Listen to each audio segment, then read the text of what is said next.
अगर हम होम्योपैथी में माइंड की बात करें तो डॉक्टर संजय सोलंकी ने बिल्कुल ठीक कहा कि सभी लोग आज के टाइम पे माइंड पे प्रैक्टिस करते हैं, बट वेरी अनफॉर्चुनेट टू से कि बहुत सारे लोग गलत रूब्रिक्स भी इस्तेमाल करते हैं। वेरी सॉरी टू से। सो हमारी जो रूब्रिक्स की सिलेक्शन होनी चाहिए वो बिल्कुल एप्रोप्रिएट रूब्रिक्स होने चाहिए। ये नहीं कि जो आया मन में वो लगा दिया, लगाना नहीं है।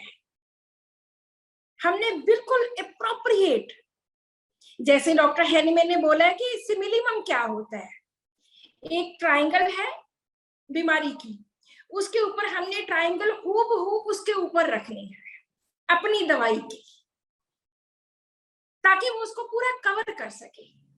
ये नहीं कि ट्रायंगल थोड़ी इधर रख दी, थोड़ी इधर रख दी, कोई फर्क नहीं पड़ता, चलो कर लो, ऐसे कर लो, कोई बात नहीं, ये लगा लो, वो लगा लो। लगाना नहीं है। हमने बेस्ट अपनी नॉलेज के accordingly appropriate, most appropriate rubric select करने हैं। कभी भी आपका केस फेल नहीं होगा।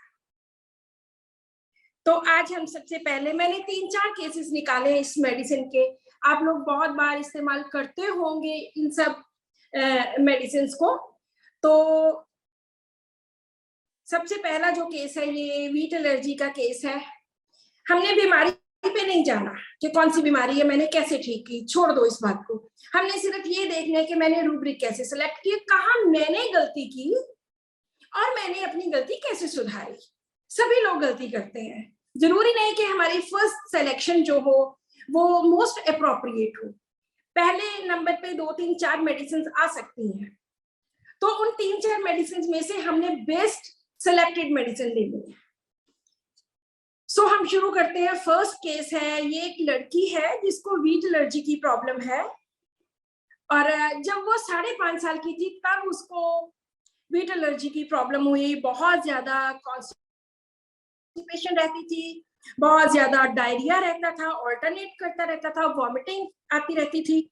तो जब वो 5.5 साल की थी तब उसका डायग्नोज हुआ। जब वो मेरे पास आए तब शी वॉज 19 ईयर्स ओल्ड, और उनका जब मेरे पास आए थे तो उनका टीटीजी था 154.59।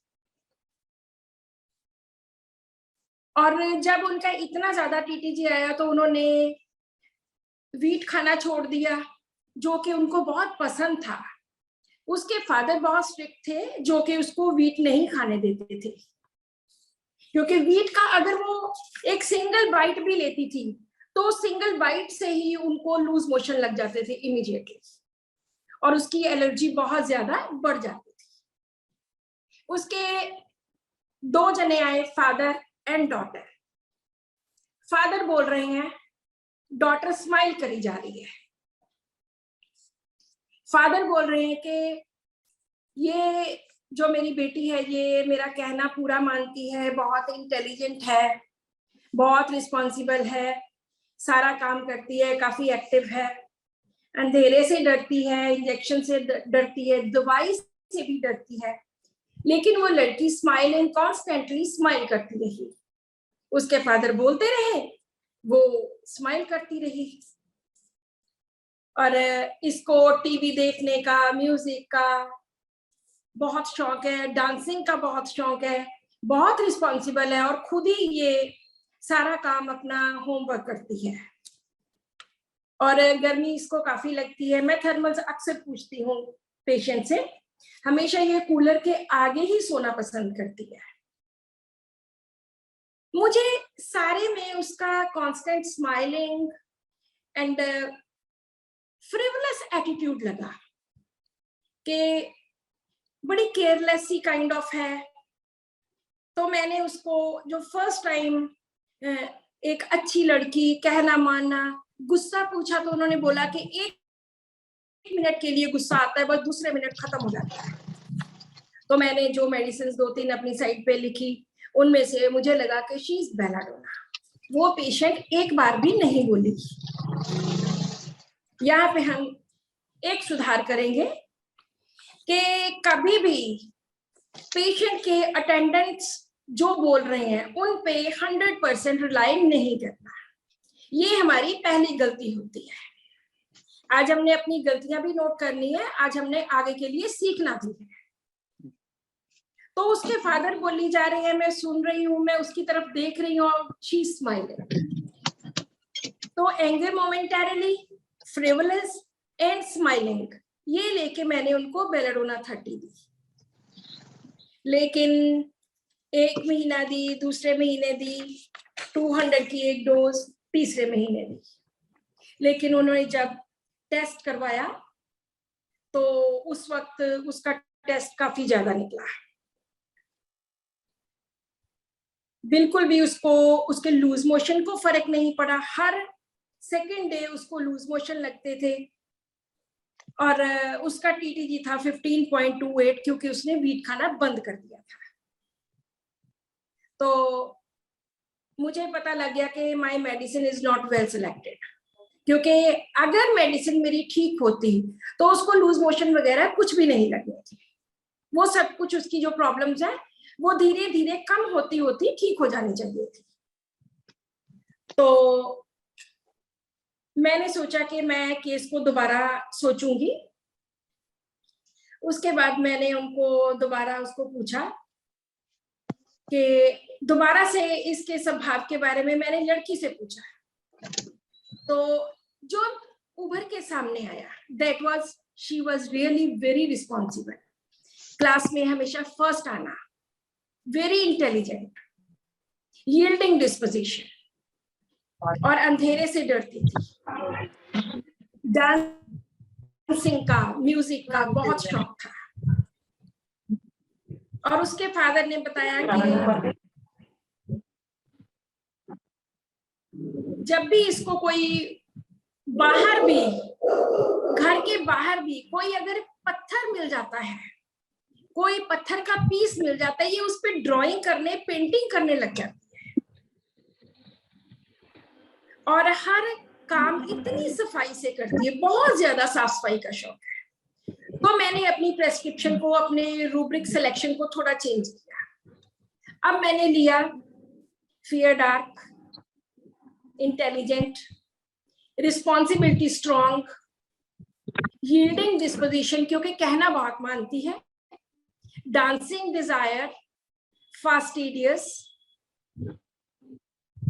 स्माइलिंग, और जो सबसे टॉप वाला रूब्रिक था कि बाहर से कोई पत्थर मिल जाता है उसके ऊपर वो ड्राइंग करती है, पेंटिंग करती है और घर में घर को सजा के रखती है इन चीजों से। यहाँ पे उसका आ जाता है आर्टिस्टिक एप्टीट्यूड। कौन कौन से डॉक्टर्स दवाई पे पहुंच गए?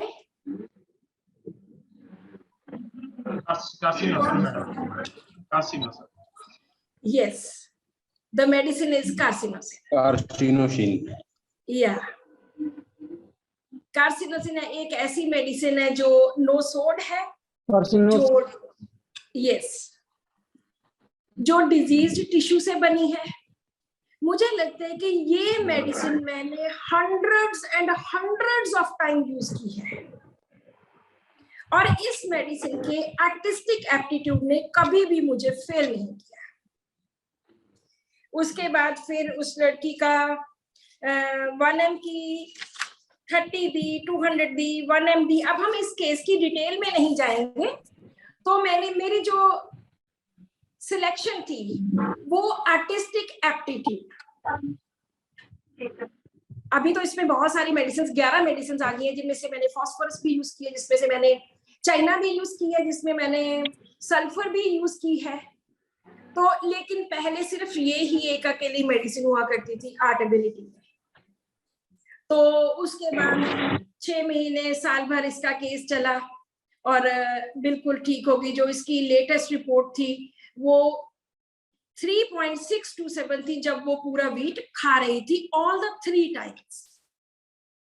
154 से 15 हुई, फिर 10 हुई, फिर 5, फिर 4, फिर 3.6। इस तरह से कम होती होती इसकी वीट एलर्जी बिल्कुल ठीक हो गई जस्ट विद कार्सिनोसिन। अभी हम एक और केस करेंगे। ये केस एक बच्चे का है जो कि 11 साल पहले मेरे पास आया था। उस बच्चे को रिमेटिक आर्थराइटिस था। छोटा सा बच्चा, 11 साल का बच्चा, उसके सारे जॉइंट्स, स्पेशली नी, उसमें बहुत ज्यादा पेन थी। उसका आरए फैक्टर 128 था, उसका यूरिक एसिड 5.2 था, और माइल्ड ऑस्टियोपोरोसिस का वो केस था डायग्नोज हुआ। जब वो मेरे पास आए तो वो हमारे यहाँ चंडीगढ़ में पीजीआई है, एक बहुत बड़ा इंस्टीट्यूट है, तो वहां पे वो मेडिसिन ले चुके थे। बहुत देर उन्होंने मेडिसिन ली, 1.5-2 साल मेडिसिन ली, लेकिन उससे कोई फर्क नहीं पड़ा। वो स्टीरॉइड्स देते थे। पेरेंट्स को स्टीरॉइड्स की नॉलेज थी कि ये स्टीरॉइड्स हैं, ये बिल्कुल भी बच्चे को सही दिशा में नहीं लेके जाएंगे। सभी जॉइंट्स में, छोटे हों बड़े हों, लगातार कभी कोई जोड़ दुखता था, कभी कोई जोड़ दुखता था। उसका बच्चे का जो टेम्परेचर था वो हमेशा 99.2, 3, 4, 5 ऐसे रहता था,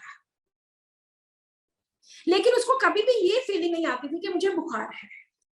जब वो ज्यादा खेल लेता था उसके बाद उसको ज्यादा प्रॉब्लम होती थी। अब इस बच्चे की हम हर एक की नेचर पूछते हैं कि स्वभाव कैसा है। जब उन्होंने नेचर के बारे में बताया, उन्होंने कहा कि बहुत गुस्सा आता है, गुस्से में कहना नहीं मानता, कम ही मानता है, जिद करता है कि लेनी ही है चीज, गुस्सा बहुत आता है, तोड़ फोड़ करनी, रियलाइज कभी कभी करता है, कभी नहीं करना, नेल बाइटिंग की आदत है, पढ़ने में बहुत इंटेलिजेंट है, पूरा एक्टिव है, ड्राइंग की पिक्चर्स बहुत अच्छी बनाता है, टॉपर है, और उसके मदर बहुत स्ट्रिक्ट है। रिस्पॉन्सिबिलिटी पूरी, क्लास में हमेशा फर्स्ट, रोना बहुत जल्दी, सजना सवरना, तैयार रहना। जब भी वो बच्चा मेरे पास आता था हमेशा very neat and tidy, first class. उसने कपड़े डाले होते थे और पटका डाला होता था सिर पे, बिल्कुल अच्छी तरह से। डॉक्टर सीमा लिखते हैं कि इग्नेशिया, ओके, सिलिशिया। सो ये बच्चा बहुत इंटेलिजेंट है, बहुत एक्टिव है, टॉपर है, रिस्पॉन्सिबिलिटी बहुत ज्यादा, बहुत जल्दी रो पड़ना। अगर हम ये वाला फैक्टर भी लें कि पेशेंट को गुस्सा बहुत आता है, चीजों की तोड़ फोड़ करनी, ड्राइंग बहुत अच्छी करनी, मैं इन चीजों को कभी नहीं छोड़ती। So again artistic aptitude, intelligent, responsible.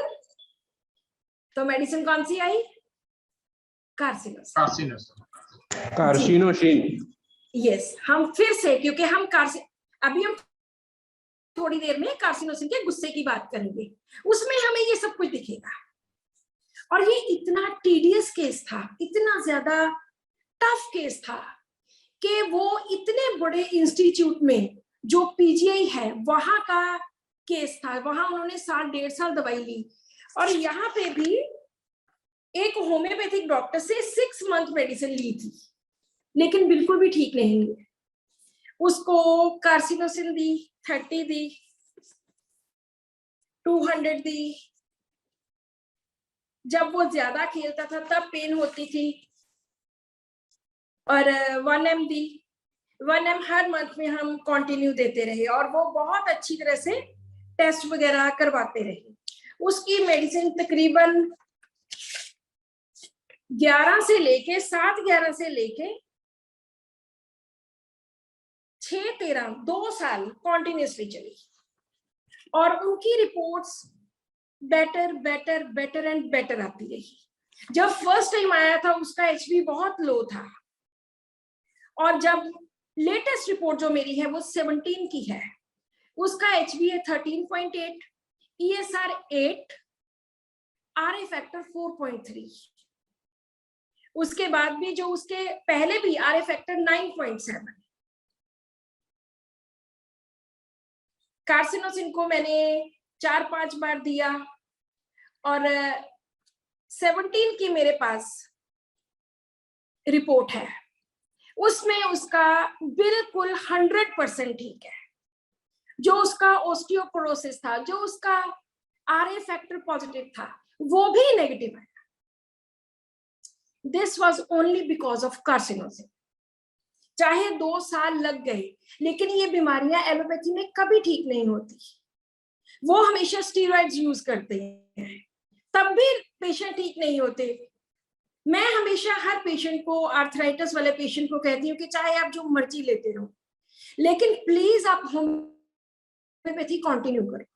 अगर आपने एलोपैथी लेके 2 साल में जुड़ना है, आपके सारे जॉइंट जुड़ जाएंगे, तो आप होम्योपैथी लेके एटलीस्ट 20 साल तक नहीं जुड़ पाएंगे।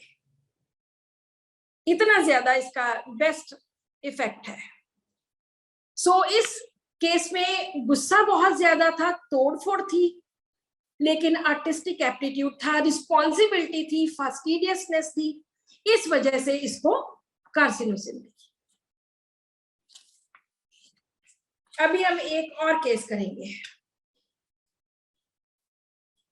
इसकी मम्मी ने भी ये बोला था कि मैं बहुत स्ट्रिक्ट हूं, तो डोमिनेशन की हिस्ट्री भी इसमें आती है।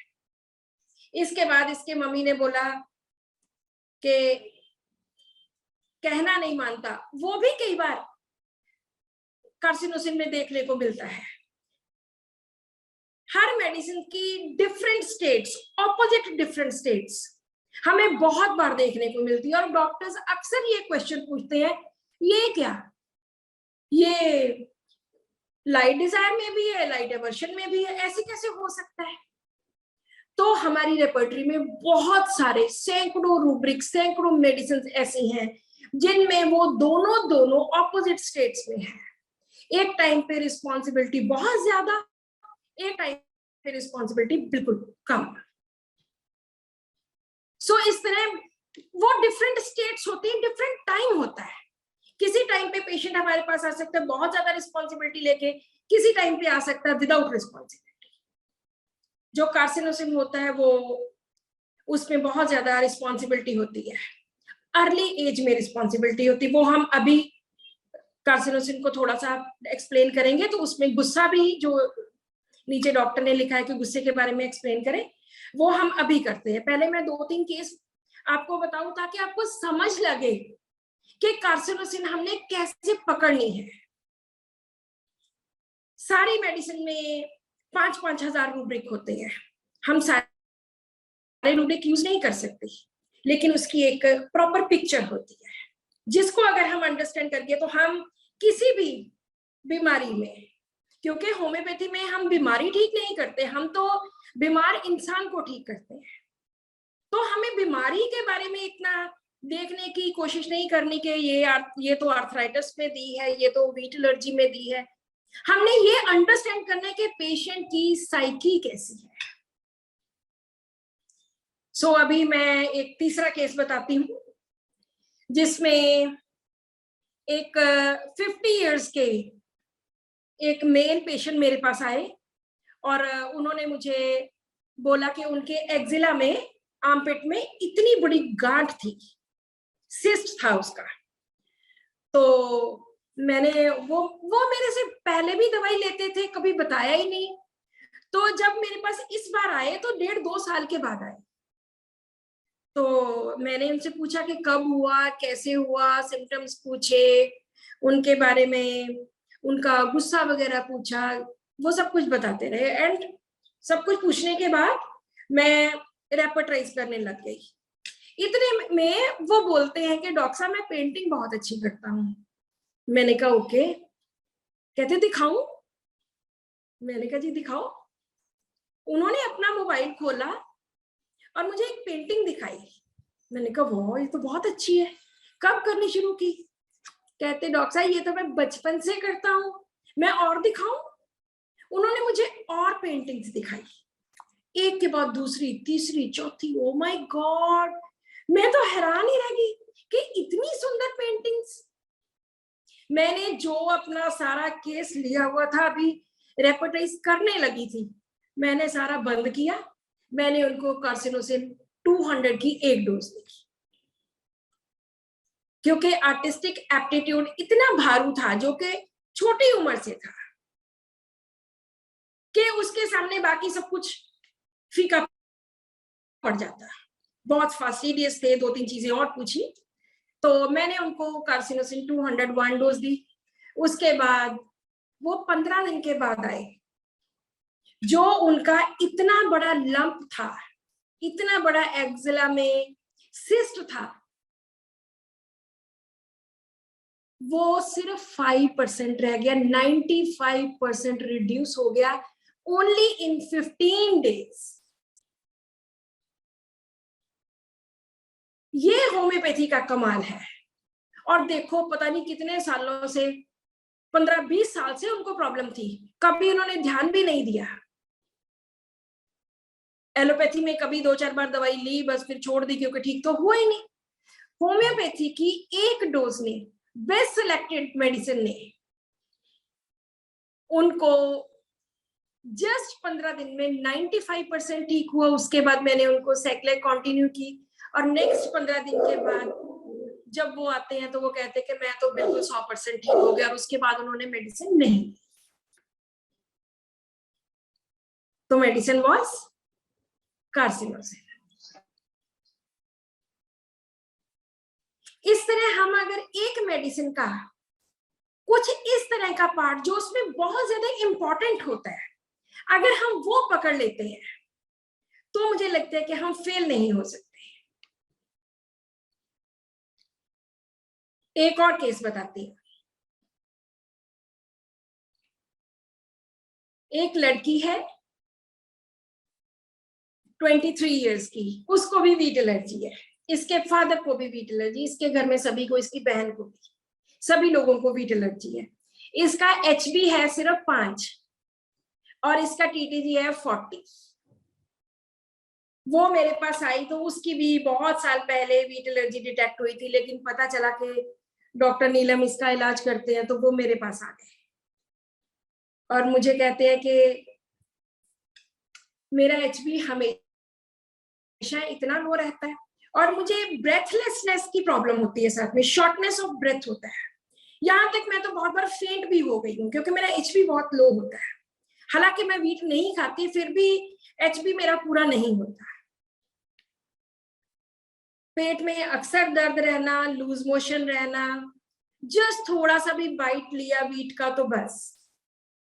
उनकी नेचर के बारे में जब मैंने पूछा, तो उन्होंने बोला कि मैं डॉक्टर साहब बहुत ज्यादा पर्टिकुलर हूँ बहुत चीजों के लिए, मैं कभी भी वीट नहीं लेती, 95% तो मैं अवॉइड करती हूँ, बहुत ऑब्स्टिनेट हूँ, जिद्दी हूँ, और थोड़ा डर लगता है अंधेरे से भी, इंजेक्शन से भी। स्टडी में मैं एवरेज थी। गुस्सा मुझे कभी कभी आता है, लेकिन जब आता है तो बहुत डिस्ट्रक्शन वाला गुस्सा होता है, तोड़ फोड़ वाला गुस्सा होता है। तो मैंने पूछा कि आप काम क्या करते हो? कहते कि डॉक्टर साहब मैं तो गवर्नमेंट के डिपार्टमेंट में काम करती हूँ, जहाँ पे आर्किटेक्चर का काम होता है, वहां पे मैं पेंटिंग्स बनाती हूँ। तो मैंने कहा आपने कभी पहले ऐसे पेंटिंग्स बनाई? कहते हाँ बहुत बड़ी बनाई हुई है पेंटिंग्स, ड्राइंग्स, पेंटिंग्स, यही मेरा काम है, और मुझे I am a very creative person. So बस मेरे तो वही खनक गया कि दिस इज कार्सिनोसिन। हर केस में कोई ना कोई उस केस का कोई स्पेशल थीम होता है, कोई उसका जिस्ट होता है, कोई उसका सेंट्रल थीम होता है, जिसके बेसिस के ऊपर हम अपनी मेडिसिन की सिलेक्शन करते हैं। मैंने इन सभी केसेस को और आगे बहुत डिटेल में किया हुआ है। उसके बाद इनको कार्सिनोसिन दी, उसके बाद सेक्लेक दी। इनकी दवाई काफी देर चलती। जितने भी ग्लूटेन एलर्जी वाले या बहुत ज्यादा सीरियस काइंड ऑफ आर्थराइटिस वाले पेशेंट्स हैं, उनकी दवाई 2-2 साल, 2.5 साल तक। पहले ही पेशेंट को प्रिपेयर कर दो कि इसकी दवाई आपकी लंबी चलेगी। लेकिन फर्स्ट डोज के बाद ही उनको बेटर महसूस होने लग गया।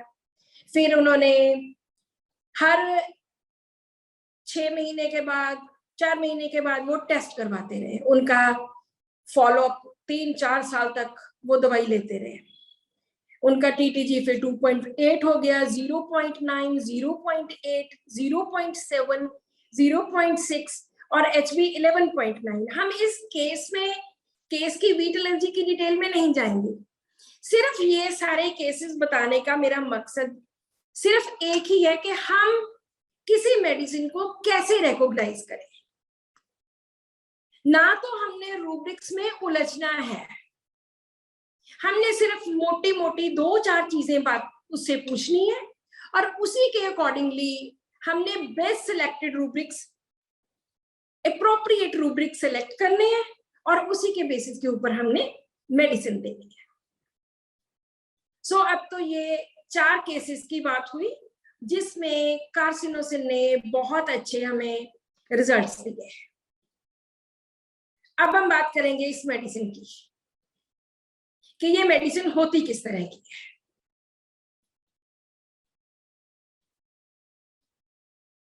हर केस में जो चीज हमने कॉमन देखी वो थी रिस्पॉन्सिबिलिटी, वो था माइल्डनेस, वो था उसकी ओबीडियंस या डिसोबीडियंस, वो था उसका एंगर और इन सबसे ऊपर आर्ट एबिलिटी, आर्टिस्टिक एप्टीट्यूड। आज के लेक्चर के बाद आप कभी भी कार्सिनोसिन का आर्टिस्टिक एप्टीट्यूड नहीं भूलेंगे, कभी भी नहीं भूलेंगे। जो बहुत अच्छी ड्राइंग्स करता है, जो हर चीज में ब्यूटी ढूंढता है, के सजाना संवारना, फास्टिडियसनेस, बहुत ज्यादा फास्टिडियस, वो कार्सिनोसिन होता है। अब हम थोड़ी सी कार्सिनोसिन की जर्नी की बात करते हैं कि कहां से इसकी शुरुआत होती है। इसमें 2 फैक्टर्स बहुत ज्यादा इंपॉर्टेंट है। इन जनरल हम बात कर रहे हैं, ये केसेस में हमने आर्ट एबिलिटी देखी, रिस्पॉन्सिबिलिटी देखी, इंटेलिजेंस देखी, बस। अब ये हम साइड पे रखते हैं कि जर्नी है वो किस तरह की है। इसमें 2 चीजें बहुत ज्यादा इंपॉर्टेंट है। Number 1 abuse, number 2 domination. Abuse किस तरह का? Physical abuse, emotional abuse, sexual abuse. एक होता है यूज करना, किसी चीज को अच्छे ढंग से इस्तेमाल करना, जो उसके ऑपोजिट है, ज्यादा ज्यादतियां हुई है, उसका एब्यूज हुआ है, उसके पेरेंट्स ने, उसके और लोगों ने बहुत स्ट्रिक्टनेस निभाई है इसके ऊपर, इसको बहुत ज्यादा मार पड़ी है, थ्रैशिंग्स हुई है, बहुत ज्यादा हरासमेंट हुई है, बहुत ज्यादा मारा गया इसको। जो दूसरा फैक्टर है डोमिनेशन का, किसकी डोमिनेशन? बहुत ज्यादा प्रोलॉन्ग्ड हिस्ट्री ऑफ डोमिनेशन होती है। जो वो लड़के वाला आर्थराइटिस वाला केस था, उसमें उसकी माँ ने बोला कि मैं बहुत स्ट्रिक्ट हूं। इन बच्चों के पेरेंट्स बहुत स्ट्रिक्ट होते हैं और इनसे बहुत ज्यादा एक्सपेक्टेशंस एक्सपेक्ट करते हैं कि तुमने क्लास में फर्स्ट आना है, अगर तुमने ये नहीं जीता ये टाइटल तुम्हें मिलना चाहिए। इस तरह की डोमिनेशन,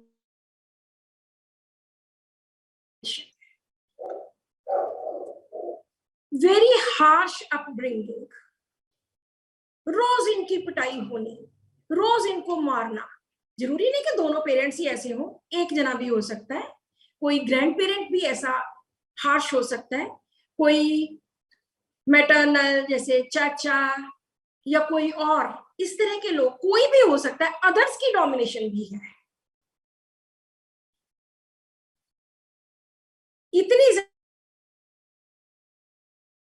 ज्यादा डर जाते हैं, लंबे टाइम तक इनका डर बना रहता है, पनिशमेंट से डर, डेली रूडनेस का डर, रेप्रीमेंट्स का डर, शेम का डर, रिजेक्शन, रिप्रोचेस, वायलेंस, अनहैप्पीनेस, ये सब कुछ इनके साथ जुड़ा होता है। जब किसी के साथ बहुत ज्यादा डोमिनेशन होती है तो दो तरह की पर्सनैलिटी निकल के सामने आती है। एक वो लोग होते हैं जो बहुत माइल्ड एंड हैं, जो सप्रेस कर लेते हैं, बस सब कुछ सुनना है उन्होंने, रिएक्ट नहीं करना। और दूसरे बहुत एग्रेसिव एंड वायलेंट। इस तरह के कार्सिनोसिन में दोनों तरह के पेशेंट्स पाए जाते हैं। हमने बात की थी इसके एंगर की। किस तरह का एंगर होता है इसका? बहुत ज्यादा anger after being abused, question हुआ है, इनको अब्यूज किया गया है, specially children. Anger causeless, anger in children causeless, anger tendency to destroy things, इतना ज्यादा गुस्सा कि इनमें डिस्ट्रॉय करने की, दोनों आगे ना, एक तरफ तो माइल्ड वाला तो बिहेव कर ही जा रहा है, बहुत ज्यादा माइल्ड बन गया, दूसरा वायलेंट हो गया, और उसमें क्या आया? Anger with, specially in children, इनको बहुत ह्यूमिलेट किया गया, इनमें बहुत ज्यादा डिस्ट्रक्टिवनेस होती है। लेकिन हमने ये नहीं देखना कि हर केस में डिस्ट्रक्टिवनेस होगी, उसका दूसरा रूप माइल्ड वाला भी है, यील्डिंग वाला भी है, रिस्पॉन्सिबिलिटी वाला भी है। और किस तरह का गुस्सा है? Fire, set things on fire, want to, इतना गुस्सा कि दिल करता है कि चीजों को आग लगा, want to set things on fire, गुस्सा है। किकिंग, किक होता है पैर से हम किक करते हैं, अपनी टांग से किक करते हैं, वो लोगों को किक करता है, अपने भाई बहनों को, दूसरे लोगों को किक करता है। किल्ड डिजायर टू बी, दिल करता है कि मार दो, इतना ज्यादा गुस्सा। इरिटेबिलिटी भी ऐसे ही है, छोटी छोटी बात पे irritability, causeless irritability, and irritability from grief and disappointment. अब हम बात करते हैं कार्सिनोसिन की फास्टिडियसनेस की। कितना फास्टिडियस है ये? फास्टिडियसनेस इन जनरल, जिसमें 40-50 मेडिसिन है, फास्टिडियस ऑन बीइंग टाइम, उसमें सिर्फ 2 मेडिसिन है, कार्सिनोसिन एंड नेट्राम्योर। मैंने बहुत बार दोनों मेडिसिन यूज किए। फास्टिडियस ऑन बीइंग टाइम का क्या मतलब है? कि कोई भी काम करना, उन्होंने स्पेशली टाइम टेबल बनाना, टाइम टेबल बना के काम करना कि मैं सुबह 5 बजे उठूंगा, 6 बजे तक मैंने ये पढ़ना है, 7 बजे तक ये करूंगा, 8 बजे स्कूल जाना है, like this. Fastidious on being time, हर चीज टाइम के accordingly, they are very fussy. Fastidious in his work, अपने काम में। फास्टिडियस वो लोग होते हैं जो बहुत फसी होते हैं, जिनको जल्दी जल्दी मनाया नहीं जा सकता, जिनको जल्दी जल्दी इंप्रेस नहीं किया जा सकता, बहुत फसी होते हैं। Fastidious in his work, fastidious for order. Order means हर चीज बिल्कुल ठीक जगह पे, ठीक तरीके से, ठीक सेट से लगी हो। And rest can not until things are in proper order. पहले तो इसमें 1-2 मेडिसिन हुआ करती थी, लेकिन इसमें कार्सिनोसिन भी ऐड। प्रॉपर टू, फास्टिडियस के साथ साथ proper to, proper to in children, specially in children, बिल्कुल जैसा है वैसा है। इतना ज्यादा ये फास्टिडियस है।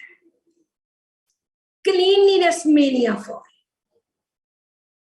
इतना फास्टिडियस है। टाइडी, टाइडी में सिंगुलर मेडिसिन कार्सिनोसिन है। मुझे नहीं पता कि अब और मेडिसिन ऐड हो गई हैं, आई डोंट नो, लेकिन पहले तो टाइडी में सिंगल मेडिसिन कार्सिनोसिन हुआ करती थी। इतना ज्यादा, मैंने बोला ना आर्थराइटिस वाले केस में भी लड़का जब तो बहुत अच्छा देखने को लगता था, इस तरह का था।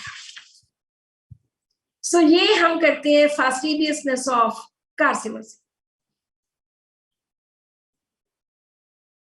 अगर हम इसकी डिजायर्स की बात करें, इसमें बहुत ज्यादा डिजायर्स होती हैं, बहुत इच्छाएं होती हैं, डिजायर्स फुल ऑफ, बहुत ज्यादा।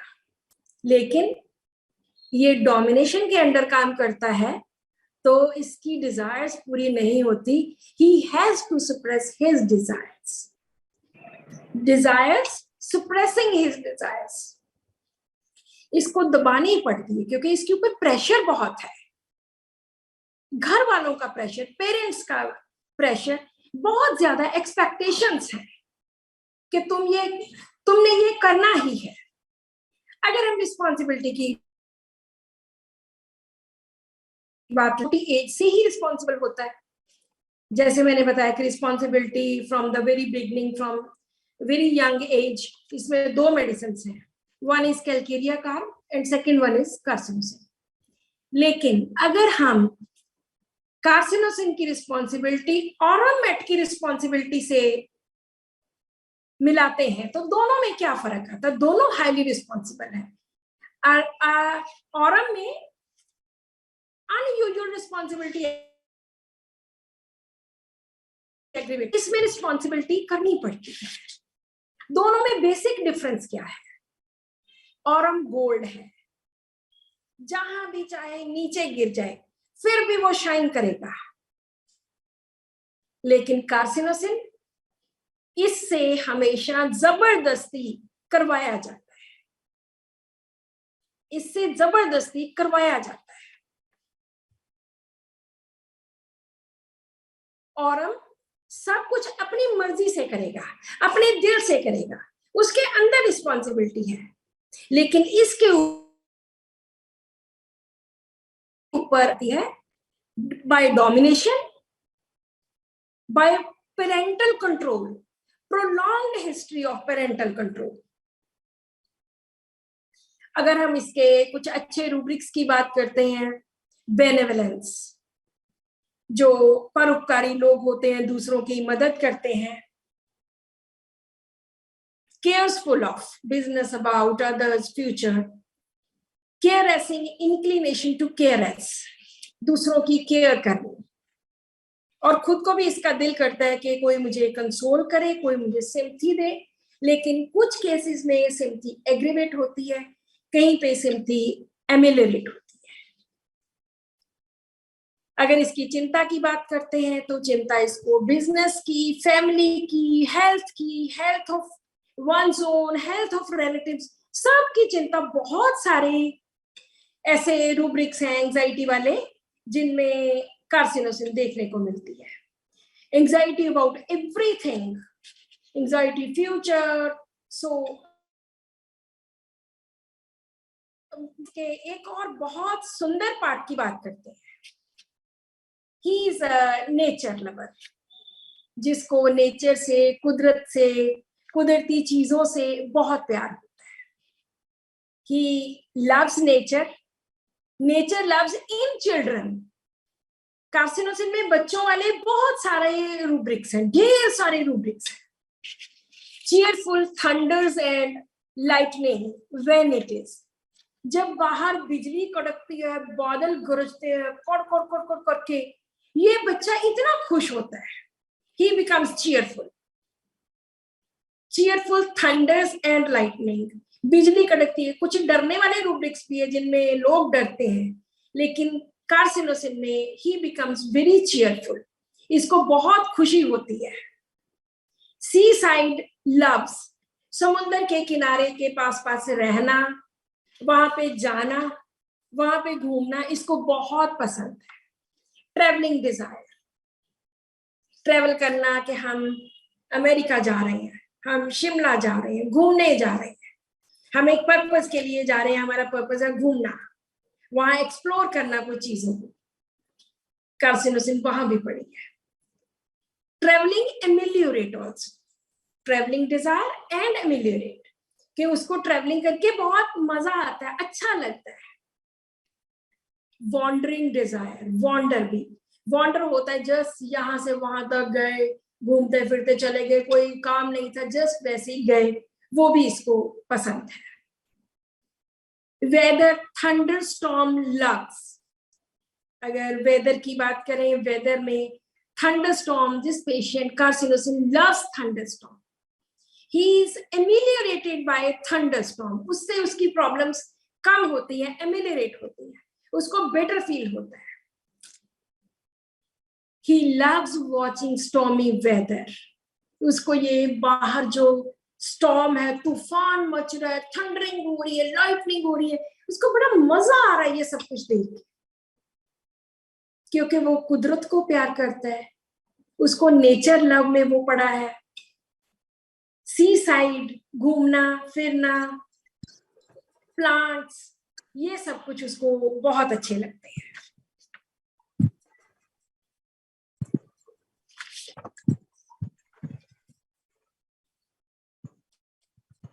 और डिल्यूजन्स में तो बहुत सारे तरह तरह के डिल्यूजन्स हैं, जो कि हम ज्यादा डिल्यूजन्स की बात नहीं कर सकते, भरे पड़े हैं डिल्यूजन, एलोन डिल्यूजन बहुत सारे हैं। Pursued he is, neglected being, misunderstood, diminished, cancer वगैरह वगैरह, he is friendless, सो ये सारे बहुत सारे डिल्यूजन्स है। मैं कभी भी डिल्यूजन्स को इतनी ज्यादा वो, हालांकि हर केस का जो बेसिक थीम होता है वो एलिमेंट फ्रॉम में होता है, हर मेडिसिन का जो रीजन होता है वो या तो डिल्यूजन्स में होगा या एलिमेंट फ्रॉम के चैप्टर में होगा। तो इसमें बहुत ज्यादा डिल्यूजन्स हैं जो हम अभी नहीं कर सकते, अदरवाइज जो मेन हमने वेरी टैलेंटेड में पहले तो सिंगुलर ही होती थी, आज का मुझे पता नहीं है कि कुछ और मेडिसिन ऐड हो गई हो। टैलेंटेड, वेरी टैलेंटेड कौन लोग होते हैं? जो हर चीज में माहिर होते हैं, वेरी टैलेंटेड, बहुत ज्यादा माहिर। Industrious, finish his work desire, कभी भी ये बच्चा कभी भी काम बीच में नहीं छोड़ता है, क्योंकि ये फास्टिडियस है, फास्टिडियस फॉर ऑर्डर है। यहाँ पे इंडस्ट्रियस आ गया, इंडस्ट्रियस लोग वो होते हैं जो सारा दिन काम करना चाहते हैं, एंड एक्टिविटी डिजायर भी है इसमें। उसके साथ साथ इसमें जो एक डिल्यूजन बहुत इंपॉर्टेंट, निग्लेक्ट वाला, and appreciated he is not. Delusion appreciated he is not, उसको लगता है कि मुझे कोई एप्रिशिएट नहीं करता। Delusion appreciated she is not.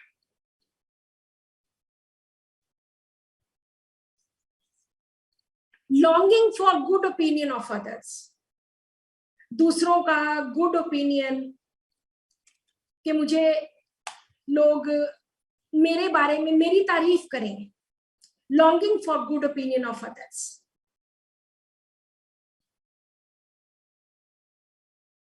Weeping में बहुत सारे रूब्रिक्स पड़े हैं। Weeping, admonition from, causeless, desire to weep all the time, so ये आप लोग पढ़ सकते हैं। अगर हम इसकी एक और सेंसिटिविटी की बात करें, ये किस चीज के लिए बहुत सेंसिटिव होता है? He is very sensitive to क्रूएलिटीज।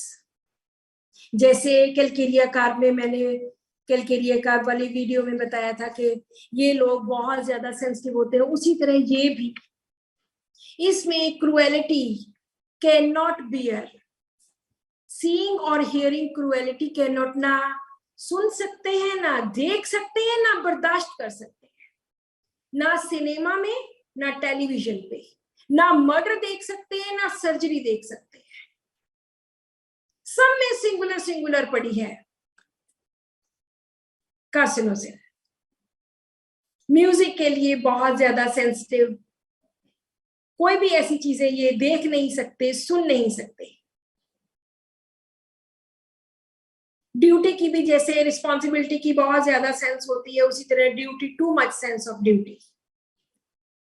ये बच्चे अदरवाइज बहुत डिसकंटेंटेड भी होते हैं, कंटेंट भी है, दोनों रूब्रिक्स है, कंटेंट भी है और डिसकंटेंट भी है। डिसकंटेंट विद एवरीथिंग, हर चीज के लिए डिसकंटेंटेड है, not satisfied. Discontented is not satisfied, discontented with his surroundings. ये स्टेज क्यों आती है? हमने हर बात के लिए एक रीजन ढूंढा कि क्यों आती है ये स्टेज। अगेन वही बात, इसके साथ अब्यूज हुआ है, किसी भी तरह का हो सकता है, घर में हार्श अपब्रिंगिंग है, मार पिटाई की है, खूब ज्यादा इसको डांट मिली है, रोज थप्पड़ पड़ते थे, रोज इसकी पिटाई होती थी, रोज मुर्गा बनना पड़ता था, और अब्यूज हुआ है, किसी भी तरह का अब्यूज, डोमिनेशन हुई है, पेरेंट्स की तरफ से या अदर्स की तरफ से, किसी से भी। प्रोलॉन्ग्ड हिस्ट्री ऑफ, ये प्रोलॉन्ग्ड जो वर्ड है, ये कार्सिनोसिस में कितने ऐसे रूब्रिक्स हैं जिनमें कार्सिनोसिन में प्रोलॉन्ग्ड वर्ड यूज होता है, बहुत बार।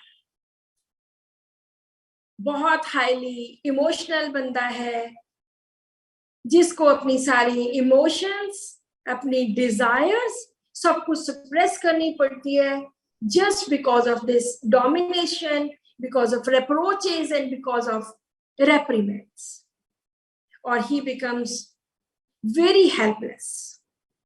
इमोशनल के साथ साथ वो हेल्पलेस होता है कि मैं करूं क्या, मैं तो बेबस हूं, मैं कुछ नहीं कर सकता। Helplessness feeling of emotional level पे एंड मेंटल लेवल। सारे हमने इसके मेन पॉइंट्स कर लिए, चाहे कुछ रह भी गए होंगे, लेकिन फिर भी मुझे लगता है इसके फियर्स बहुत ज्यादा हैं। Fear of being hurt, fear life long, पूरी जिंदगी के डर, क्योंकि डोमिनेशन बहुत है। ये मैंने बहुत केसेस में डोमिनेशन वाला, जो मैंने अभी आपको वीट एलर्जी वाला केस बताया, जिसमें पहले मैंने बेलाडोना दी थी, उसमें देखो फादर कितना डोमिनेटिंग था कि उसने अपनी बच्ची को बोलने ही नहीं दिया, वो बैठी स्माइल पास करी जा रही है बस, और मुझे लग रहा है कि वो बेलाडोना है, लेकिन वो थी कार्सिनोसिन। अपने फादर के प्रेशर के अंडर वो जो बोली जा रहे थे, वो चुप करके बस हाना करी जा रही थी कि ऐसी ही हूं मैं। So I think everything is done. Ma'am carcinosin का एक और रूब्रिक है, डिल्यूजन मार्टर ऑफ बीइंग, उसको जरा मैं एक्सप्लेन कर दें। उसमें सिंगल कार्सिनोसिन और अक्सर ये use delusion martyr of being, delusion of being murdered, जो कुर्बानी देता है। स्पेलिंग बोलो। MAYTER, मार्टर, मार्टर, जी martyr of being. Delusion of being a martyr, he thinks himself a martyr. हाँ, मैं मार्टर हूं, शहीद हूं, जो शहीद हो जाता है, क्योंकि इसमें डोमिनेशन इतनी ज्यादा, इसके ऊपर इतना ज्यादा प्रेशर है, तो delusion, he thinks himself to be a martyr, एक शहीद है। बिल्कुल, बहुत सारे सिंगुलर ज्यादा है। He has no protection, no defense, मेरी कोई डिफेंस ही नहीं है। He does nothing right, मैं कुछ सीधा राइट करता ही नहीं हूं। He is under superhuman। Doctor Rajan Shankar की बुक में सोल एंड स्पिरिट में उन्होंने बहुत अच्छा इसके बारे में लिखा हुआ है कि ये किस तरह के लोग होते हैं। wrong suffered, he is surrounded by high walls, के मेरे इर्द गिर्द सारे ऊंची ऊंची दीवारें हैं। इसमें एक और शायद मेडिसिन है, इसमें भी ये 2 मेडिसिन, इसके साथ डोमिनेशन हुई है, बहुत एब्यूज हुआ है। सो आई थिंक सारी मेडिसिन हमने काफी पॉइंट्स कवर किए हैं, खास करके वो पॉइंट्स जो मैं प्रैक्टिकली इस्तेमाल करती हूँ। सो एनी क्वेश्चन, अगर किसी के कोई क्वेश्चंस है, कोई मन में बात आ रही है तो आप पूछ सकते हैं।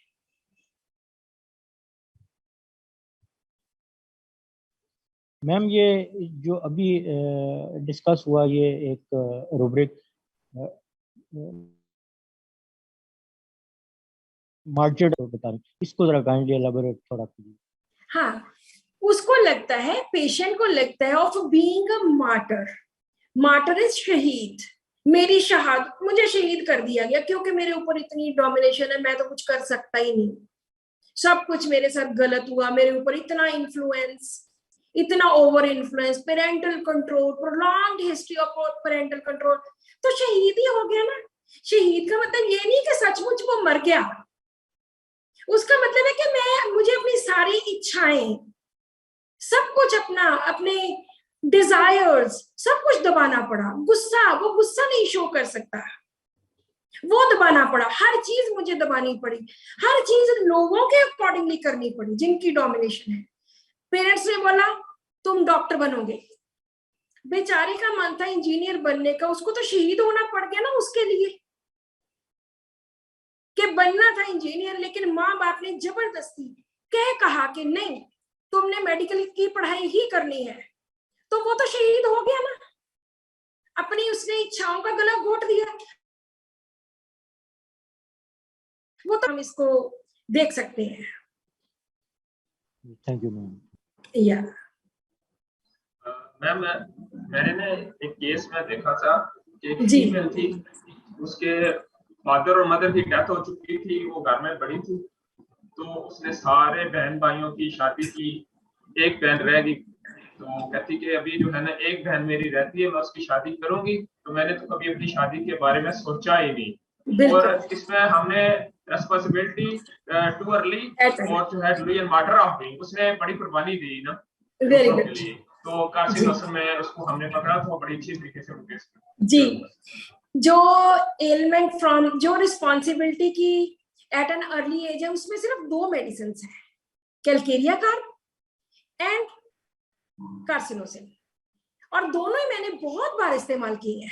कैलकेरिया कार्ब भी ऐसे ही करते कि छोटी उम्र में उसके फादर की डेथ होगी, सारे भाई बहनों को पढ़ाया, खुद नहीं पढ़ा, ये मैंने कितने लोगों में ये प्रॉब्लम देखी है, और वहां पे या तो कार्सिनोसिन हो सकती है या तो कैलकेरिया कार्ब हो सकती है, क्योंकि दोनों की पर्सनैलिटीज टोटली डिफरेंट है।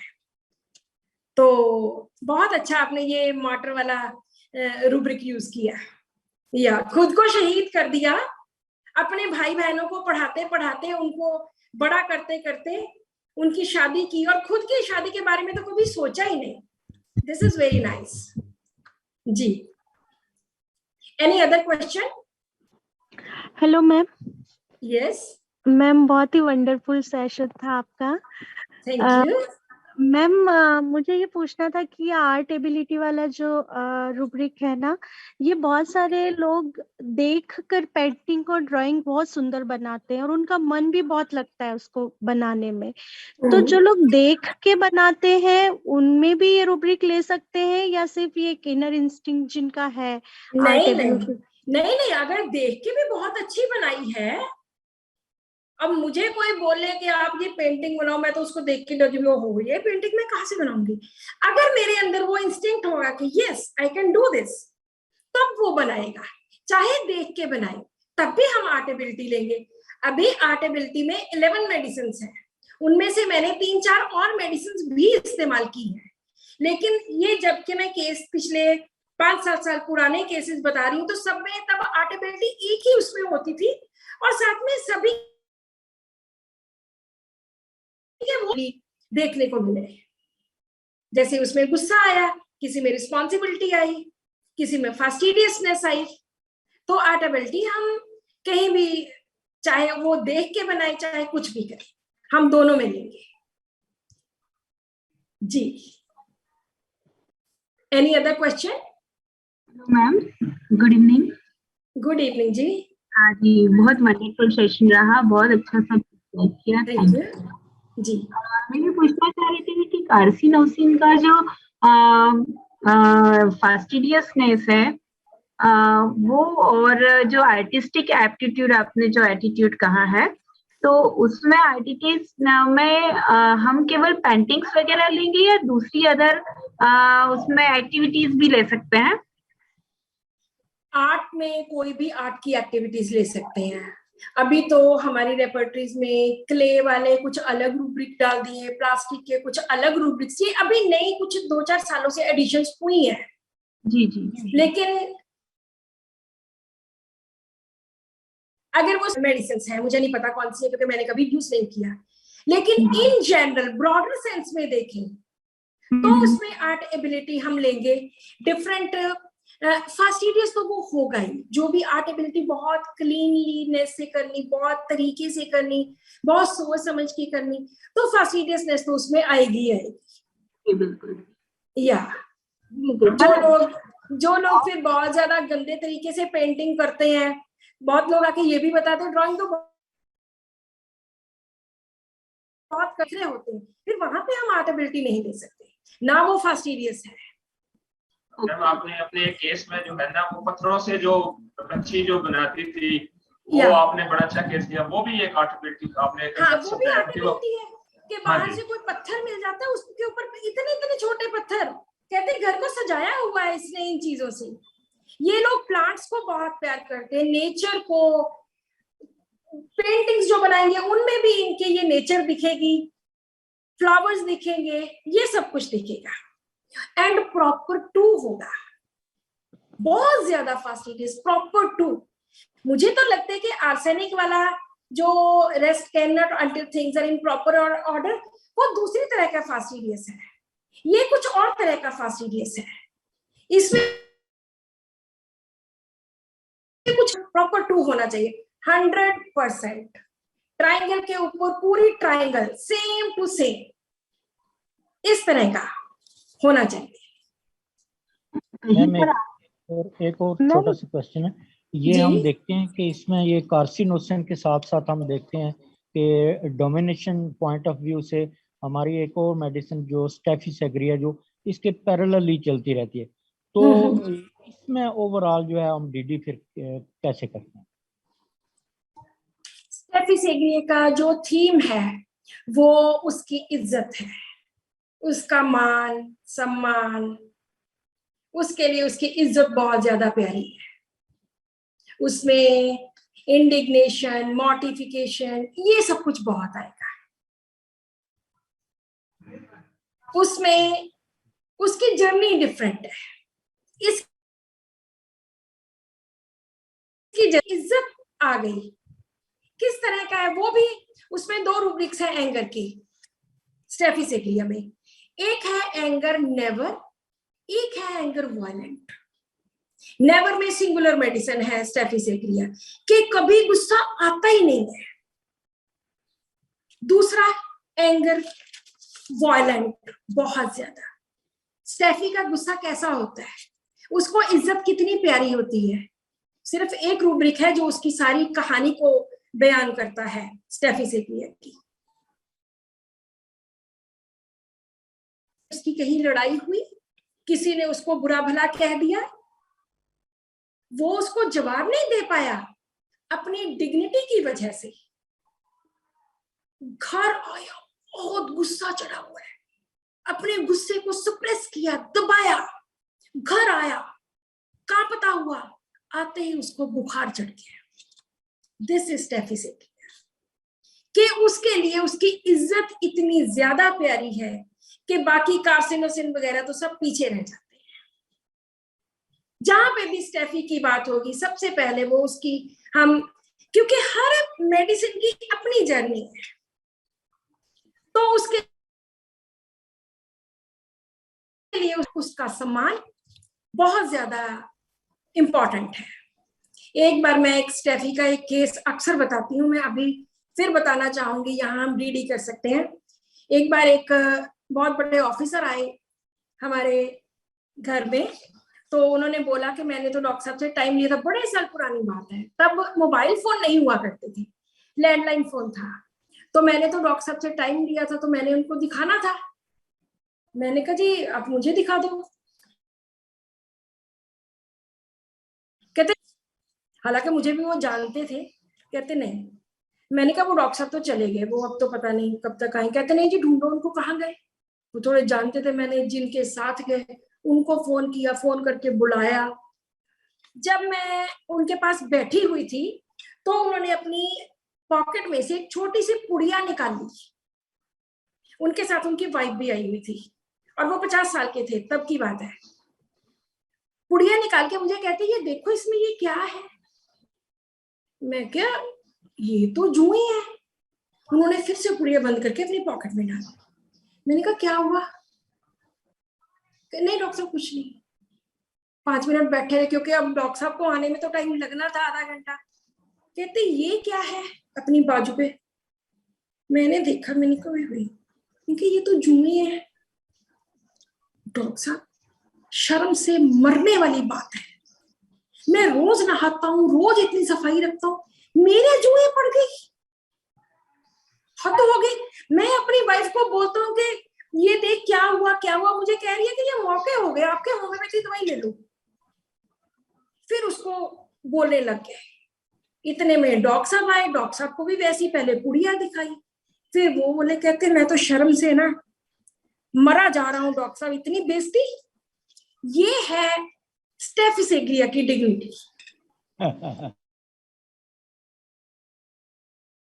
एक और बताती है, छोटा सा केस है स्टेफिस एग्रिया का।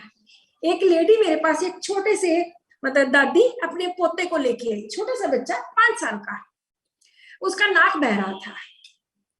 तो उसकी दादी कहती डॉक्टर साहब इसने तो स्कूल जाना बंद कर दिया। मैं क्या हुआ। कहते ये अब स्कूल, कहता मैंने नहीं स्कूल जाना, रोता है, जाता ही नहीं। मैंने कहा हुआ क्या। कहते जी इसका नाक बहता है और बच्चे इसको छेड़ते हैं, इतनी बेइज्जती महसूस करता है, इसने स्कूल जाना ही छोड़ दिया। ये है स्टेफिस एग्रिया की डिग्निटी। ये वो बातें हैं ना मैम, जो हम वैसे जो है वो केसेस में नहीं सीख सकते। ये इस तरह के ये जो वेबिनार्स होते हैं, जो जी आप बिल्कुल बिल्कुल बिल्कुल। तो मैंने उस छोटे से बच्चे को स्टेफिस एग्रिया शुरू किया।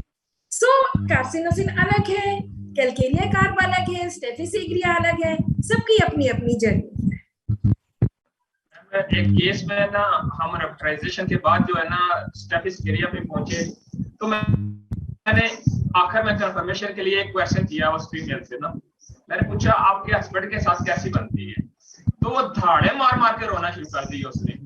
मैंने क्या मसला क्या, क्यों रोई क्यों है आप। कहती है उसने एक डाइवोर्स तो दे रखी है पहले से मुझे, तो बस मेरे सर के ऊपर तलवार लटक रही है कि किसी वक्त भी वो मुझे छोड़ सकता है। तो एक रूब्रिक हमारे पास भी है, सेपरेशन ऑफ हस्बैंड फ्रॉम, तो उसमें सिंगल हमारे पास जो है ना स्टेप ही है। हाँ बिल्कुल जी बिल्कुल। इंडिग्नेशन डिस्कम्फर्ट फ्रॉम जनरल, थोड़ा सा बता सर ये रूब्रिक तो बहुत बार, पता नहीं सैकड़ों बार लोग इसको पढ़ चुके हैं। जनरल इसका मतलब है कि indignation discomfort from general. Indignation बेइज्जती महसूस करना किस चीज के लिए, एक जनरल सी चीज। फेस पे एक पिंपल हो गया, पिंपल हो गया, हद से ज्यादा उसको बेइज्जती महसूस हो रही है, घर से बाहर नहीं निकल रहा। सो जनरल डिस्कम्फर्ट, थोड़ा सा डिस्कम्फर्ट, इसको बहुत ज्यादा इसकी बेइज्जती लगती है, इसमें ओपीएम सिंगुलर मेडिसिन है। सो बहुत छोटी सी बात जो कोई नोटिस भी नहीं करता, आपके एक पिंपल हो जाए कौन नोट करता है, लेकिन ये नोट करता है। इसके लिए हर चीज एक्स्ट्रावेजेंस हो जाती है, उसकी बेइज्जती भी एक्स्ट्रावेजेंस हो जाता है कि ये क्या हो गया, ये पिंपल हो गया मेरे, शादी पे नहीं जाएगा, कॉलेज नहीं जाएगा, बाहर नहीं निकलेगा। जस्ट जनरल डिस्कम्फर्ट, हल्का सा, थोड़ा सा डिस्कम्फर्ट हुआ, कंफर्ट से बाहर निकले, बस ये है। हमने हर रूब्रिक को बड़े आसानी से, बड़े प्यार से, बड़े सिंपल वे में समझना है। कोई ज्यादा लंबे चौड़े मीनिंग्स इस तरह से ढूंढने की जरूरत नहीं है कि हम बहुत बड़े बड़े शब्दों का इस्तेमाल करें। Be simple, be very simple. हम लोग हमेशा ही बहुत सिंपल वे में समझाते हैं, सिंपल वे में खुद भी समझते हैं। So this is indignation, general discomfort from. I think this should be clear now. Thank you sir. Ma'am आज का जो सेशन था बहुत ही अच्छा। आज तो कार्सिनोसिस का पूरा पोस्टमार्टम कर दिया, कार्सिनोसिस भूलनी बोलने नहीं नहीं चाहिए। हाँ जी बिल्कुल। अब इसके बाद भी अगर कोई कार्सिनोसिस को ना पकड़ सका तो ये मैं उसकी बैंड एक होती कि क्लिनिक में कार्सिनोसिस। तो thank you ma'am, nice session था। तो आज मैं एक स्पेशल थैंक्स भी करना चाहूंगा। हमारे साथ डॉक्टर संजय सर हैं, वो आज टेक्निकल मामूलियत की वजह से लगातार हमारा प्रोग्राम जो है ना कंटिन्यूटी में रहा, बीच में कोई डिस्टर्बेंस नहीं आई। तो Sanjay sir, thank you for your cooperation. तो such a nice session ma'am, thank you so much, thank you so much. Next session के लिए हम आपका वेट करेंगे। Thank you. जरूर, या definitely. Thank you everyone. Thank you ma'am. Thank you ma'am. Thank you. Thank you ma'am. Thank you ma'am. Thank you ma'am. Thank you ma'am. So nice of everyone. Thank you ma'am. Thank you ma'am. Yeah.